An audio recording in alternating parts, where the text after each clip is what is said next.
Okay, good morning to all of you. तो आज उसी के आगे स्टार्ट करते हैं जो कि है लेक्चर नंबर 16। ओके, तो सर्किल के रेफरेंस में ये लास्ट टॉपिक होगा इम्पोर्टेंट के दृष्टि से। ठीक है, और इसी के आगे ट्रायंगल से रिलेटेड जो है कुछ इम्पोर्टेंट फैक्ट्स एंड रिलेशंस है उसको हम लोग देखेंगे, लेकिन वो कल देखेंगे। तो आज स्टार्ट करते हैं, एक क्वेश्चन से स्टार्ट करते हैं। ठीक है, तो जैसा कि लिखा है कि पिछले लेक्चर से ही कनेक्टेड है, तो थोड़ा सा सवाल ये अच्छा था इसलिए इसको लेना जरूरी हमने समझा। ओ केंद्र वाले एक वृत्त की दो जीवाएं ए बी तथा सी डी एक दूसरे को पी बिंदु पर काटती है। ओके, तो जैसा कि मैंने पहले भी बता रखा है कि कोऑर्डिनेट ज्योमेट्री हो या फिर ज्योमेट्री हो, 70% क्वेश्चन जो है डायग्राम ओरिएंटेड होता है। डायग्राम आपका अगर बन गया तो क्वेश्चंस को सॉल्व करना क्या हो जाता है, आसान। ठीक है, तो क्या करेंगे, तो जैसा कि क्वेश्चन है उसको मैं अकॉर्डिंग टू क्वेश्चन बना ले रहा हूँ। ओ केंद्र वाले एक वृत्त की दो जीवाएं हैं, तो मैं एक सर्कल बना ले रहा हूँ। ठीक है, इस वृत्त की दो जीवाएं हैं। ठीक है, इस वृत्त की दो जीवाएं हैं ए बी तथा सी डी, मैं बना ले रहा हूँ ए बी और सी डी। लेकिन कुछ खास बात है, जो एक दूसरे को पी बिंदु पे क्या करती है, काटती है। ए बी वृत्त का व्यास है, दैट मीन्स कि जो ए बी हम लोग कॉर्ड को ड्रॉ करेंगे वो वृत्त का क्या होगा, व्यास होगा। यानी कि एक ऐसा व्यास मुझे ड्रॉ करना होगा जो कॉर्ड भी हो और क्या हो, व्यास भी हो। तो मैं बना ले रहा हूँ, मान लीजिए ये ए बी एक ऐसा पॉइंट हमने बना लिया। ठीक है, ए बी जो कि सेंटर से होके जा रहा है। ठीक है, जो कि सेंटर ओ से होके जा रहा है, तथा यानी कि एक ओ बी हो गया और ए बी हो गया, और दूसरा क्या है सी डी, तो सी डी मैं बना ले रहा हूँ। ठीक है, दूसरा क्या है सी डी, तो उसको भी मैं बना ले रहा हूँ। तो हमने मान लिया दूसरा ये है। ठीक है, जो थ्योरम हम लोग पढ़ रहे थे कि उनके बाइसेक्टर पॉइंट्स से का मल्टीप्लिकेशन बराबर होता था, तो वही थ्योरम यहाँ पे भी काम आने वाला है। तो यहाँ पे हमने मान लिया सी डी हो गया, और ये पी पॉइंट पे इसको क्या कर रहा है, कट कर रहा है। जो थ्योरम हम लोगों ने पढ़ा था कि A P into P B equal to P C into P D, तो उसी पे ये क्वेश्चन है। ओके, तो ए बी वृत्त का व्यास है, ये हमने ले लिया। ओ पी बराबर यहाँ पे गिवन है, जो गिवन डेटा है उसको मैं लिख ले रहा हूँ। गिवन यहाँ पे क्या क्या है,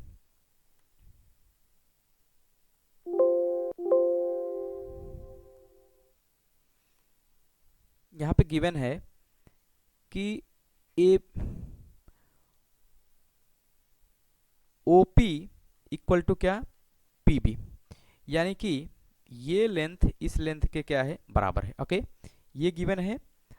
और क्या गिवन है, और हमें ये गिवन है P C equal to 6, that means कि अगर ये पी सी है तो ये 6 हो गया, और P D equal to 2 centimetre. Okay, according to data जो भी गिवन था उसको मैंने नोट कर लिया। तो यहाँ पे रेडियस मुझे ऑब्टेन करना है, दैट मीन्स वृत्त की त्रिज्या, वृत्त की त्रिज्या, ठीक है, बराबर ओ ए बराबर ओ बी बराबर आर। अगर मैंने इसका रेडियस आर मान लिया, ठीक है, लेट आर, ठीक है, आर इसकी रेडियस है, त्रिज्या है, तो यही मेरे को फाइंड आउट करना है। ठीक है, तो आइए देखते हैं कैसे। हमारे पास जो टूल्स है, टूल्स में सिर्फ एक थियरम है हमारे पास टूल्स के रूप में अगर हम लोग देखें, तो टूल के रूप में हमारे पास जो इस कॉन्सेप्ट में लग सकता है वो सिर्फ ये हो सकता है, A P into P B equal to क्या होगा, C P into P D. Okay, तो जैसे जैसे आपकी प्रैक्टिस अच्छी होगी आपको क्लियर हो जाएगा कि अगर इस तरीके से कोई सिचुएशन है तो उसमें से कौन सा टूल्स लग सकता है। ओके, तो इस थियरम का हम लोग क्या करेंगे, यूज़ करेंगे, थोड़ा सा कुछ अप डाउन्स करेंगे इसमें, तो क्लियर हो जाएगा क्या करना है क्या नहीं। ओके, तो आइए अब इसको आगे बढ़ाते हैं। अगर इतना चीज़ हमारे पास है, इतना चीज़ हमारे पास है, तो उसमें मैं क्या क्या कर सकता हूँ, ध्यान दीजिएगा। जैसे अगर देखिए यहाँ पे अगर मैं थोड़ा सा नोट डाउन करूँ, ओ ए इक्वल टू आर, ठीक है, और ओ बी इक्वल टू भी क्या होगा, आर होगा। क्यों, क्योंकि ये क्या है, वृत्त की त्रिज्या, वृत्त की क्या है, त्रिज्या। ठीक है, वृत्त की त्रिज्या, ठीक है, ये हो गया। अगर दूसरी में बात करूं, यहाँ पे एक थ्योरम और हम लोगों ने पढ़ा था जो कि पहला थ्योरम है, मुझे याद आ रहा है कि सेंटर से किसी भी कॉर्ड पे, सेंटर से किसी भी कॉर्ड पे जब परपेंडिकुलर डाला जाता है तो वो उसको क्या करता है, बाइसेक्ट करता है। लेकिन यहाँ पे कुछ ऐसा तो है नहीं। ठीक है, यहाँ पे कुछ ऐसा है नहीं।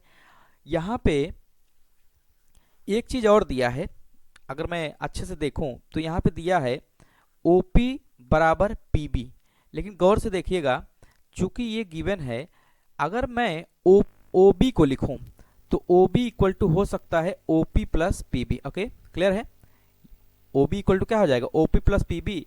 तो OP को मैं ऐसा लिख सकता हूं कि OP इक्वल टू क्या है? PB। तो इसकी जगह क्या लिख सकता हूं? Plus PB। लेकिन OB इक्वल टू क्या है? OB इक्वल टू क्या है? R। That means R equal to OP plus PB की जगह भी क्या लिखेंगे? PB की जगह भी हम लिख सकते हैं OP, क्योंकि ये दोनों क्या बराबर है। तो यहाँ पे क्या लिख देंगे? OP। ठीक है, तो अगर मैं इसको ऐसे देखूं तो ये क्या हो जाएगा? OP plus OP 2OP। Okay, कितना हो जाएगा? 2OP। तो OP यहाँ से क्या हो जाएगा? OP equal to R/2। Okay, इसका मतलब मैं ये कह सकता हूं कि OP बराबर PB बराबर क्या हो जाएगा? R/2। क्यों मैं ऐसा कर रहा हूं? क्योंकि हमारे पास रेडियस है, रेडियस है और रेडियस ही निकालना है, तो मुझे रिलेशनशिप इसी में रखना होगा। ठीक है, ये हो गया। अब देखिएगा, अगर मैं इस थ्योरम की बात करूं, ये थ्योरम जो हमने यहाँ पे टूल के रूप में लिखा है, तो यहाँ से मैं लिख सकता हूं अकॉर्डिंग टू थ्योरम। अब ध्यान दीजिएगा, अकॉर्डिंग टू थ्योरम, अगर मैं थ्योरम के हिसाब से देखूं तो मैं ये लिख सकता हूं कि AP into PB, AP into PB ये बराबर किसके हो जाएगा? CP into PD। ओके, पिछले क्लास में लिए हैं इसको, CP इंटू PD। ओके, अब देखिएगा AP हमारे पास कितना होगा? AP को गौर से देखिएगा, AP इक्वल टू हो जाएगा AO प्लस OP। क्या लिखेंगे इसकी जगह? AO plus OP। Okay, into क्या लिखेंगे? PB। फिर क्या लिखेंगे? PC into PD। Okay, CP लिखे PC लिखे, लेंथ के केस में वही होता है। अब देखिए इसका मतलब क्या हो गया? AO R प्लस R/2, क्योंकि OP कितना है? R/2, R plus R/2। Okay, ध्यान दीजिएगा, R plus R/2 into PB कितना हो जाएगा? PB यहां से देख लेंगे, ये भी क्या है? R/2। कितना हो जाएगा? Into R/2 equal to PC कितना है? PC हमारा 6 into 2। Okay, PC into PD कितना हो जाएगा? 6 इंटू 2। बस जस्ट इसको सॉल्व करना है। R एक वेरिएबल है, इस वेरिएबल से R की वैल्यू को हम फेच कर सकते हैं, तो इसको सॉल्व कर लेंगे। चाहे तो ऐसे कर लें, 2 1 जा 2 और 2 प्लस 1 कितना हो जाएगा? 3। 3 R/, कितना हो जाएगा? 2 इंटू कितना हो जाएगा? R/2। ये कितना हो जाएगा? 6 दूनी 12। ओके, तो कितना हो जाएगा? अगर मैं इसको देखूं तो 3R² इक्वल टू कितना हो जाएगा? 12। क्रॉस मल्टीप्लाई कर लेंगे तो 3R² इक्वल टू 12 चौके 48। ठीक है, यानी कि 3R² इक्वल टू 48, इसलिए R² इक्वल टू कितना हो जाएगा? 48/3 यानी कि 16। R² इक्वल टू कितना आ गया? 16। R² इक्वल टू 16, तो R इक्वल टू कितना हो जाएगा? √16, दैट मीन्स 4 सेंटीमीटर। तो यहां से मैं लिख सकता हूं कि अतः वृत्त की त्रिज्या R इक्वल टू कितना हो जाएगा? 4 सेंटीमीटर, जो कि यही हमारा क्या होगा? आंसर। तो ध्यान रखिएगा, जब भी क्वेश्चंस पूछा जाएगा इसी तरीके से क्वेश्चंस पूछा जाता है। कभी भी डायरेक्ट क्वेश्चन थ्योरम पे या डायरेक्ट उसके कॉन्सेप्ट पे क्वेश्चंस नहीं पूछा जाता है। ठीक है, डायरेक्ट तो कोई भी कर लेगा, तो इनडायरेक्ट वे में इस तरीके से क्वेश्चंस पूछा जाता है। ठीक है, अच्छा, ये समझने के दृष्टिकोण से इतना समय लगा, अदरवाइज इतना समय इसमें नहीं लगेगा। Okay, fine. ठीक है, आगे बढ़ते हैं। आगे अगर मैं बात करूं तो एक कॉन्सेप्ट की मैं बात करूंगा जो कि काफी अच्छा है और डायरेक्ट भी क्वेश्चन आते हैं, तो नोट करके लिखेंगे।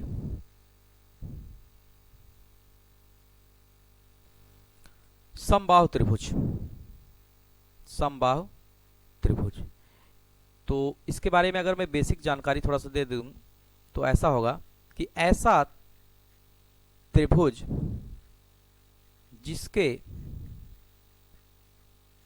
जिसकी सभी भुजाएं बराबर हो तथा सभी कोण 60 डिग्री हो, तो वह त्रिभुज समबाहु त्रिभुज कहलाता है। ओके, बिल्कुल सिंपल है, बिल्कुल आसान है, ठीक है। यानी कि ऐसा ट्रायंगल जिसके सभी साइड्स क्या हो, इक्वल हो, ठीक है, सभी साइड्स इक्वल हो। यानी कि अगर मैं इसकी ये साइड की लेंथ a, इस साइड की लेंथ a और इस साइड की भी लेंथ a ले लूं और ABC एक ऐसा ट्रायंगल होगा, तो यहां से मैं ये कह सकता हूं कि ट्रायंगल ABC कैसा होगा, समबाहु। सम का मतलब इक्वल, ठीक है, बाहु का मतलब भुजा, समबाहु त्रिभुज होगा, ठीक है। अच्छा, अगर ऐसा है तो जैसा कि हमने पढ़ा है कि बराबर भुजाओं के सम्मुख कोण क्या होते हैं, बराबर होते हैं। तो अगर ये दोनों साइड बराबर हैं तो इनके कोण भी क्या होंगे, ये मान लीजिए थीटा होगा, ये भी क्या होगा थीटा, और ये भी थीटा। क्योंकि सभी भुजाएं बराबर हैं तो इनके सम्मुख कोण वो भी क्या होंगे, बराबर होंगे।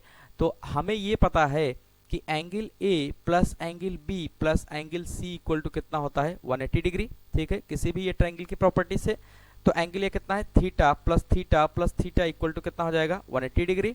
यानी कि 3 थीटा इक्वल टू कितना हो जाएगा, 180 डिग्री। तो थीटा इक्वल टू 180 अपान कितना हो जाएगा, 3, दैट मीन्स 60 डिग्री। तो यहां से मैं कह सकता हूं कि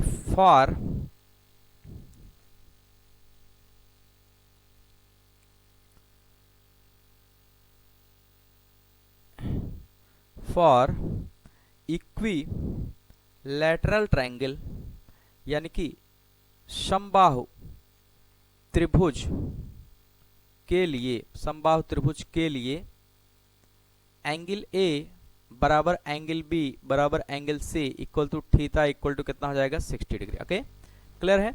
तो यानी कि किसी समबाहु त्रिभुज के लिए ये कंडीशन होता है, ठीक है। यानी कि उसके सभी कोण कितने होते हैं, 60 डिग्री होते हैं। तो मैं यहाँ पे अगर लिखना चाहूँ तो ऐसे भी लिख सकता हूँ, this will be the 60 degree and this will also be the 60 degree, this will also be the 60 degree. Okay, तो ये होता है समबाहु त्रिभुज। इस पे कुछ फैक्ट्स होते हैं जिसका यूज मुझे करना है, तो उसको नोट कर ले रहे हैं, ठीक है। तो यहां से मैं एक दूसरा ट्रायंगल बना ले रहा हूं, ठीक। नोट ये है कि समबाहु, पहला समबाहु त्रिभुज का क्षेत्रफल ये बराबर होता है कर्णिम 3/4 भुजा का स्क्वायर। अगर इसकी साइड हमने a मान रखा है, इन सभी की साइड्स अगर हमने a मान रखा है, तो इसको मैं ये लिख सकता हूं कि area of equilateral triangle equal to √3/4 a²। Okay, बिल्कुल आसान है और ये रिजल्ट याद रखना जरूरी है, ठीक है। ये हो गया एरिया। एक कॉन्सेप्ट ये याद रखना है, ठीक है। और दूसरा अगर मैं बात करूं तो इसके हाइट से रिलेटेड एक आता है टॉपिक, ठीक है। दूसरा पॉइंट इसका ये हो जाएगा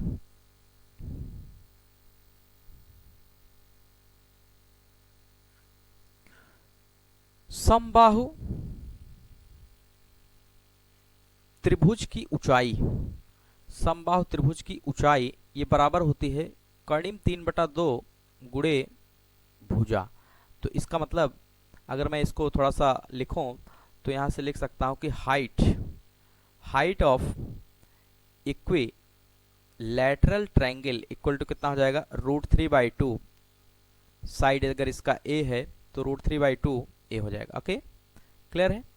तो यहां से ये हो जाएगा। ये दो रिजल्ट इंपॉर्टेंट है, डायरेक्ट क्वेश्चंस पे आते हैं और इसका कॉन्सेप्ट में भी यूज होता है। अगर मैं इसकी हाइट को ड्रॉ करूं तो मैं इसकी हाइट को यहाँ पे ड्रॉ कर सकता हूँ। Height means perpendicular, height always should be perpendicular, ठीक है। पहले भी मैं बता चुका हूँ। इसकी अगर हाइट हम h मान लें और ये कितना होगा, 60 डिग्री होगा, ये भी कितना होगा, 60 डिग्री, ये भी कितना होगा, 60 डिग्री। ओके, आई होप ये क्लियर होगा। तो इसका यूज है और ये रिजल्ट्स भी इंपॉर्टेंट है, इसको याद रखना जरूरी है। यानी कि अगर एरिया पूछा जाए तो कर्णिम 3/4 भुजा square, that means area of equilateral triangle equal to √3/4 side square. Okay, समबाहु त्रिभुज की ऊंचाई की अगर बात करेंगे तो √3/2 होगा यहाँ पे, इंटू क्या होगा, साइड होगा। तो दैट मीन्स की height of equilateral triangle equal to क्या हो जाएगा, √3/2 इंटू क्या हो जाएगा, साइड। ओके, तो इससे एक क्वेश्चंस आता है, तो उस टॉपिक को मैं ले रहा हूँ, ठीक है। तो क्वेश्चन टॉपिक ये है, नोट करके लिखेंगे। उभयनिष्ठ जीवा की लंबाई ज्ञात करना। उभयनिष्ठ जीवा की लंबाई ज्ञात करना, ठीक है। तो इंग्लिश में अगर इसको लिखें तो ऐसा भी बोल सकते हैं, common chord length of a circle, यानी कि उभयनिष्ठ जीवा की लंबाई ज्ञात करना। जो भी कॉमन कॉर्ड होता है दो सर्किल्स के बीच में, उसकी लेंथ को मेजर करने के क्या टेक्निक्स या क्या फार्मूला यूज होता है, तो उसको हम लोग समझने का प्रयास करते हैं, ठीक है। तो लिखते हैं इसको।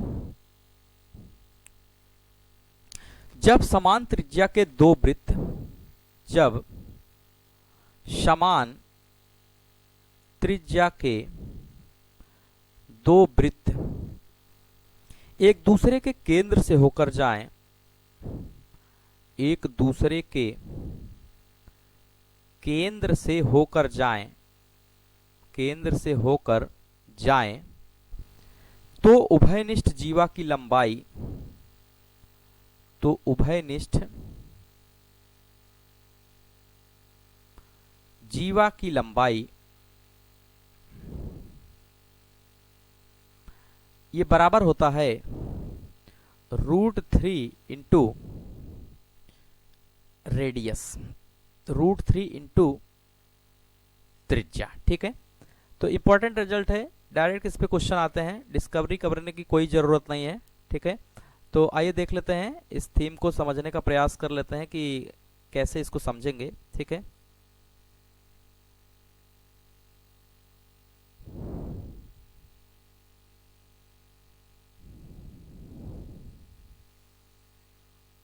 ओके, ठीक है, फाइन। तो ये है हमारा टॉपिक, और इसमें ये कहा जा रहा है कि जब उभयनिष्ठ जीवा की लंबाई ज्ञात करना, दैट मीन्स की the length of the common chord of to circles, यानी कि दो सर्कल्स ऐसे हों जिनके दो कॉमन कॉर्ड्स हों, उनकी लंबाई ज्ञात करना। लेकिन जो इसमें टॉपिक है वो कुछ इस तरीके से है, जब समान त्रिज्या के दो वृत्त एक दूसरे के केंद्र से होकर जाएं, तो उभयनिष्ठ जीवा की लंबाई ज्ञात करना, और वो होता है √3 इंटू त्रिज्या। ओके, तो हम क्या करते हैं कि दो सर्किल्स बना लेते हैं, दो सर्किल क्या करते हैं, बना लेते हैं, तो स्पष्ट हो जाएगा, ठीक है। तो मैं क्या कर रहा हूं, एक सर्किल बना ले रहा हूं, ये, ओके, ठीक, और एक दूसरा सर्किल भी बना ले रहा हूं।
ओके, ठीक है। तो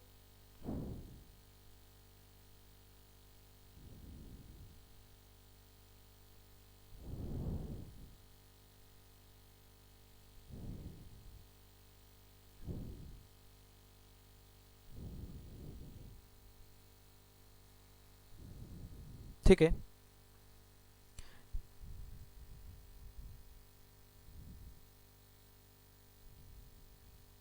ओके, फाइन।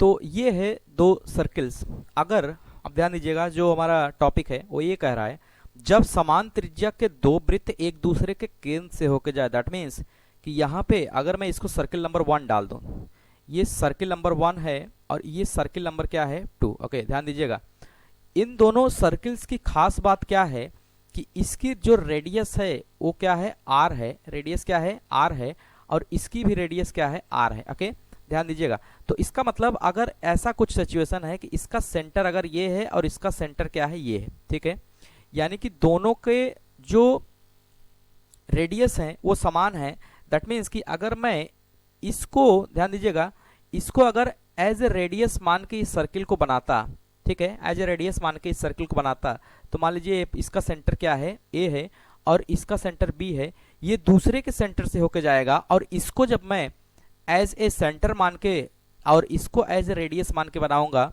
तो ये क्या होगा, इसके सेंटर से जाएगा। ठीक है, क्लियर है। तो अगर इस तरह की सिचुएशन है, इस तरह की सिचुएशन है और इसका भी रेडियस r है, तो यहाँ से डायरेक्ट अगर एक कॉर्ड में ड्रॉ करूँ, एक कॉर्ड अगर मैं ड्रॉ करूँ वो कुछ इस तरीके से होगा। मान लीजिए इस कॉर्ड की नाम हमने रख दिया PQ, इस कॉर्ड का नाम अगर हमने PQ रख दिया तो PQ की लेंथ क्या होगी, तो यहाँ पे मैं लिख सकता हूँ length of PQ, length of PQ यानी कि जीवा PQ की लंबाई, जीवा PQ की लंबाई यहाँ पे डायरेक्ट आता है, क्या आता है, √3 इंटू आर। आर जो है किसी भी सर्किल का क्या हो सकता है, रेडियस हो सकता है, क्योंकि सभी क्या है, समान है। ठीक है, थोड़ा सा इसको हम देख भी सकते हैं, ऐसा कोई इशू नहीं है। ठीक है, √3 इंटू आर। ठीक है, थोड़ा सा अगर समझने का मैं प्रयास करूं तो मैं ऐसा कह सकता हूं कि जैसे अगर ये कुछ बातें मैं यहाँ पे नोट करूं तो यहाँ से मैं ये कह सकता हूं कि AP इक्वल टू क्या होगा, R। AP इक्वल टू क्या होगा, R होगा। ठीक है, AP इक्वल टू क्या होगा, R होगा। ठीक, और BP इक्वल टू भी क्या होगा, R होगा। BP इक्वल टू भी क्या होगा, R होगा। ध्यान दीजिएगा, BP इक्वल टू भी क्या होगा, R, क्योंकि ये रेडियस होगा। BP is the radius of circle 2, AP is the radius of circle A, okay, जिसका सेंटर A है, तो ये भी R होगा। ठीक है, तो यहाँ पे अगर गौर से देखिएगा, और AB लेंथ कितना होगा, AB की अगर मैं बात करूं, AB तो R होगा, क्योंकि A से B जो है ये क्या है, रेडियस है, और B से A भी क्या है, ये रेडियस है। अगर ये तीनों लेंथ बराबर हैं, AB, AP, BP ये तीनों बराबर हैं, दैट मीन्स ये ट्रायंगल कैसा होगा, इक्विलेटरल ट्रायंगल होगा। अगर इस ट्रायंगल को मैं थोड़ी देर के लिए बाहर निकाल लूं, थोड़ी देर के लिए मैं क्या करूं, बाहर निकाल लूं, तो कुछ ऐसा हो सकता है क्या, इस ट्रायंगल को अगर मैं बाहर निकाल लूं तो अगर मैं इसका नाम P रख दूं, इसका नाम क्या रख दूं, P, ये ट्रायंगल क्या हो गया P, और ये A हो गया, और ये क्या हो गया B। तो ये लेंथ कितना है R, ये लेंथ भी कितना है R, ये लेंथ भी कितना है R। तो एक ऐसा ट्रायंगल बनेगा, इक्विलेटरल ट्रायंगल बनेगा। ठीक है, और थोड़ा सा अगर मैं आगे बढ़ूं तो यहाँ पे अगर देखिए, अगर इस पॉइंट को मैं n मान लूं, इस पॉइंट को मैं n मान लूं, गौर करिएगा, इस पॉइंट को अगर मैं n मान लूं तो ध्यान दीजिए, अगर सर्किल C1 के रेफरेंस में देखें तो PQ क्या है, एक कॉर्ड है, और ON क्या है, एक परपेंडिकुलर डिस्टेंस है। ON क्या होगा, एक परपेंडिकुलर डिस्टेंस होगा। तो इसका मतलब ये होगा कि PN इक्वल टू NQ होगा, PN इक्वल टू क्या होगा, NQ होगा। यहां से मैं ये कह सकता हूं कि PN इक्वल टू क्या होगा, NQ। क्यों, केंद्र A से जीवा AB पर क्या है, जीवा AB है PQ, जीवा PQ, कौन सी जीवा, PQ, जीवा PQ पर क्या है, लंब है। ठीक है, इस थ्योरम से क्या लिख सकते हैं, NQ equal to NP, PN equal to क्या लिख सकते हैं, NQ लिख सकते हैं। ओके, क्लियर है। यानी कि अगर लेंथ ऑफ PN मुझे मिल जाए और उसका डबल कर देंगे तो हमें क्या मिल जाएगा, PQ मिल जाएगा। ओके, आप देखिएगा, अगर मैं ऊंचाई की बात करूं, ठीक है, तो अगर ये इसकी हाइट जहां पे ये पॉइंट है, अगर मैं इसको ड्रॉ करूं, इस ट्रायंगल को मैंने बाहर निकाल लिया है, ठीक है, वही ट्रायंगल है, और ये पॉइंट यहाँ पे क्या है, वो पॉइंट यहाँ पे n है। तो मैं इसको यहाँ पे n अगर मान लूं तो इसकी हाइट की अगर मैं h मान लूं तो PN इक्वल टू क्या होगा, समबाहु त्रिभुज की ऊंचाई, समबाहु त्रिभुज पी ए बी, कौन सा है, पी ए बी की ऊंचाई, h इक्वल टू क्या है, P N, h equal to क्या है, पी एन। ये क्या हो गया, ये हो जाएगा करड़ी में 3/2 गुणे क्या होता था, भुजा, यही होता था, यानी कि √3/2। और साइड्स की बात करें तो इसकी साइड लेंथ कितना है, r, इसकी साइड लेंथ कितना है, r। इसका मतलब यहां से हमें क्या मिल गया, P N equal to √3/2r। Okay, P N equal to √3 कितना मिल गया, r। और पी एन लेंथ किसके बराबर होगा, एन क्यू के। पी एन लेंथ किसके बराबर होगा, एन क्यू के। अभी हम देख चुके हैं, तो यहां से लिखेंगे चूंकि पी एन इक्वल टू क्या है, एन क्यू है, P N equal to N Q, और ये भी बराबर क्या हो जाएगा, √3/r, इसके बराबर हो जाएगा। अगर अब मुझे पी क्यू निकालना है, अब मुझे क्या निकालना है, लेंथ ऑफ पी क्यू, यही कॉमन कॉर्ड है, दोनों के बीच का यही जीवा है, तो यही मुझे निकालना है। तो अगर मैं यहां से लिखूं कि लेंथ ऑफ पी क्यू, ये क्या हो जाएगा, पी एन प्लस क्या हो जाएगा, एन क्यू हो जाएगा, P N plus N Q. लेकिन पी एन इक्वल टू क्या है, एन क्यू है, तो यहां से मैं लिख सकता हूं P N plus P N, यानी कि 2 टाइम्स क्या हो जाएगा, पी एन, ठीक है। और वो बराबर किसके है, 2 टाइम्स √3/2 इंटू आर, 2 से क्या हो जाएगा, कैंसिल हो जाएगा, कितना बचेगा, √3 इंटू आर। तो यही है कि जीवा यानी कि उभयनिष्ठ जीवा पी क्यू, उभयनिष्ठ जीवा पी क्यू की लंबाई बराबर क्या हो जाएगी, √3 इंटू आर। और आर जो है किसी भी सर्किल का क्या है रेडियस है। ओके, तो ये रिलेशनशिप होल्ड करेगा, ठीक है। तो ये इंपॉर्टेंट है, डेरिवेशन आए या ना आए डजेंट मैटर, लेकिन आपको जो है ये क्वेश्चन का जो थीम है, यानी कैसे प्रोसीड करेंगे, उसको दिखाने के लिए मैंने किया। और समबाहु त्रिभुज के एरिया और कुछ टॉपिक्स जो हैं उससे रिलेटेड बातें जो हैं यहाँ पे समझ में आई होंगी कि कैसे हम लोग क्या करते हैं, इसको रिलेशनशिप को होल्ड कराते हैं। ओके, तो उभयनिष्ठ जीवा की लंबाई, ये इंपॉर्टेंट है, पूछा जाता है, डायरेक्ट पूछा जाता है कि और उस समय ये डिस्कवरी करने का टाइम नहीं होता है, with in the minute answer करना रहता है, ठीक है। जब समान त्रिज्या के दो वृत्त एक दूसरे के केंद्र से होके जाएं तो उभयनिष्ठ जीवा की लंबाई, that means common length of common chord, ये जो पी क्यू है, ये सिचुएशन क्या हो जाएगी, √3 इंटू आर, क्योंकि दोनों सर्किल के जो रेडियस है वो सेम होगा। ओके, एक क्वेश्चंस करते हैं तो क्लियरिटी थोड़ा सा अच्छी हो जाएगी, ठीक है।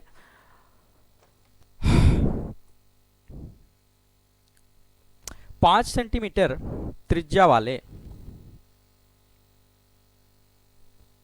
या ऐसे लिख लेते हैं, 6 सेंटीमीटर त्रिज्या वाले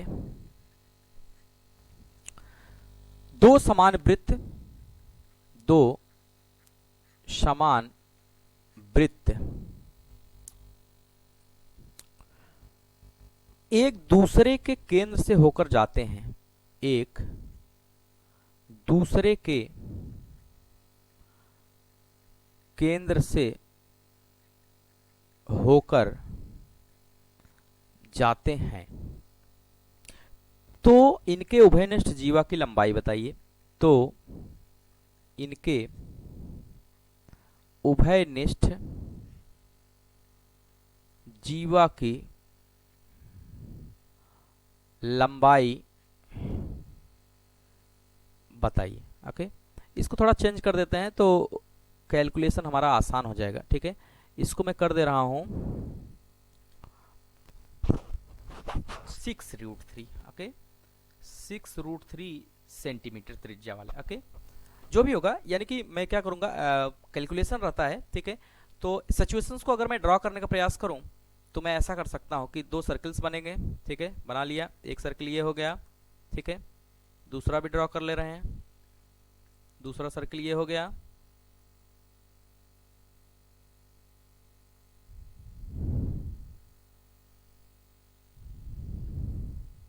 ठीक है।